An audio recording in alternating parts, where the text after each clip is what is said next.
Praise the Lord. எல்லாம் நல்லா இருக்கீங்கன்னு நினைக்கிறேன். கர்த்தருக்குள்ள எப்போதும் சந்தோஷமா இருங்க. ஏசப்பா அதை எப்போதும் விரும்புகிறாங்க. இன்னைக்கு கூட ஏசப்பா சொல்ற ஒரு வார்த்தை என்னன்னா, விடுதலை இல்லாமல் இருக்கிறேனே. Amen. There is no freedom for me. என்கிட்ட ஒரு நல்ல ஒரு விடுதலை இல்லையே. இந்த பாவத்தில் இருக்கிறேனே, இந்த பாவ பழக்கத்தில் பிடிபட்டிருக்கேனே, இந்த வியாதியில் நான் பிடிபட்டிருக்கேனே, இந்த கடன் பிரச்சனையில் நான் பிடிபட்டிருக்கேனே. யார் என்னை விடுதலை செய்வார் என்றால், சத்தியம் உங்களை விடுதலையாக்கும். வசனம் சொல்கிறது, சத்தியம் உங்களை விடுதலை ஆக்கும். சத்தியத்தை அறிவீர்கள், சத்தியம் உங்களை விடுதலையாக்கும். ஆமென். ஏசப்பா சொல்றது இதுதான். ஏசப்பா என்ன சொல்றாங்கன்னா, நீங்கள் வேதாகமத்தை வாசிக்கும்போது நீங்கள் விடுதலையாக்கப்படுவீர்கள்.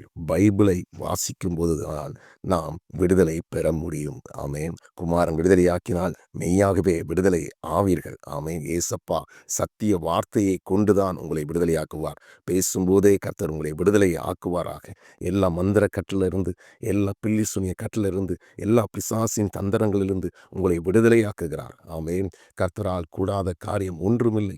பல வருஷங்களாய் இருந்த 18 வருஷமாய் கூனியான அந்த ஸ்திரியை கர்த்தர் விடுதலை ஆக்கினார். ஆமென். உங்களையும் கர்த்தர் விடுதலை ஆக்குவாராக. சந்தோஷம் உங்களை விடுதலை ஆக்குவாராக. எவ்வேறுபட்ட கட்டுகளை கட்டியிருந்தாலும் நீங்கள் விடுதலையாக்கப்படுவீர்கள். அதனால பயப்படாதீங்க. கர்த்தர் நிச்சயமாக எல்லா கட்டுகளிலிருந்து, எல்லா பிசாசின் போராட்டத்திலிருந்து உங்களை விடுதலையாக்கி மறுபடியும் நீங்கள் எழும்பி பிரகாசிப்பீர்கள். கர்த்தருக்கு நன்றி சொல்லுங்க. கர்த்தர் உங்களை ஆசீர்வதிப்பார். God bless you.